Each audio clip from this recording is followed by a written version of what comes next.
Because my video yesterday did so well, I got 2 views on it yesterday, and one of the views were from a friend of mine, someone that knows me personally. So technically, I got 1 view, but they did give me a suggestion for a video.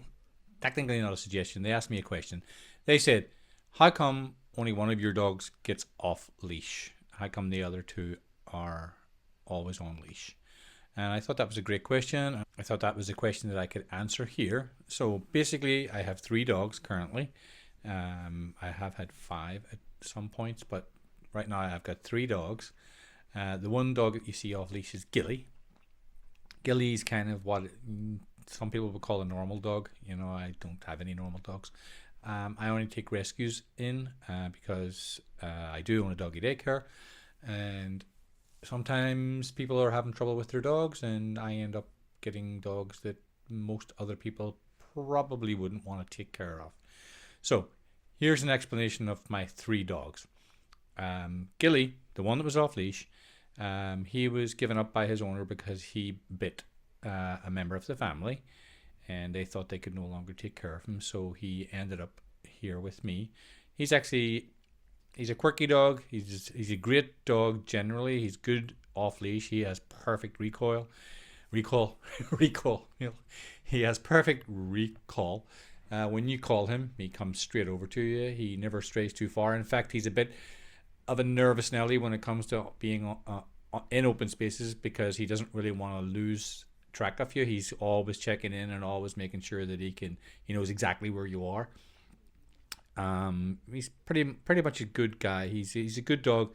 He's just weird when it comes to in the house. He's very protective, even as far as the neighbors go. They can't really come in here because he has bitten a neighbor in the past.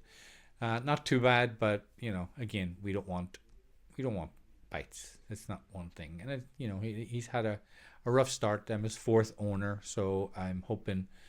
I'm his final owner. One of the little white dogs. I guess I should put pictures of the dogs in here. One of the little white dogs is Kira. She's here somewhere. She's a little bit. Again, she's one of my dogs, so she must be a little bit quirky. She is so nervous on the outside. If she got off leash, she would be so spooked, she would be gone. She's just terrified of almost everything on the planet. She loves to look out the window and bark and yell and scream at everything going by. But when you get her outside, there's times that she's just trembling.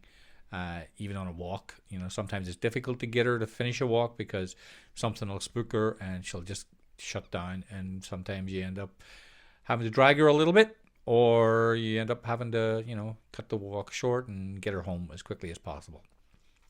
Alex, on the other end of the spectrum, Alex is completely deaf. He's partially blind. He loves to bark at anything that he can see. He basically sees shadows and kind of off to the left. Everything, he has to tilt his head and look over to the left. And he seems to have good distance vision, like he can see things off in the distance, but not really up close. He's cute as hell. For his disabilities, he completely and utterly rules the house. And he's a sweetheart when he wants to be. Alex is what they technically call a double Merle. It's 2 recessive genes or something like that. Mark, come here. What? So explain to me double Merle. Tell the people. Wait, I don't want to be on video. Well, just speak it then. Double Merle is a genetic condition in which a dog does not have significant amount of pigment. As a result, since there's a pigment involved in hearing, they're usually partially or fully deaf. In addition, their eyes don't form properly as they're developing in utero, and they can have differing degrees of blindness because of it. So there you go. That's the technical details of what a double Merle is. And because Alex is a double Merle and he can't really see and he can't hear for shits, There's absolutely no way he's ever going to be off leash. All right, so that's why Gilly's off leash. Kira's a nervous wreck. Alex is deaf and blind. So there you go. He's not ever going to be off leash. And the cat just got in here. It's like a zoo in here.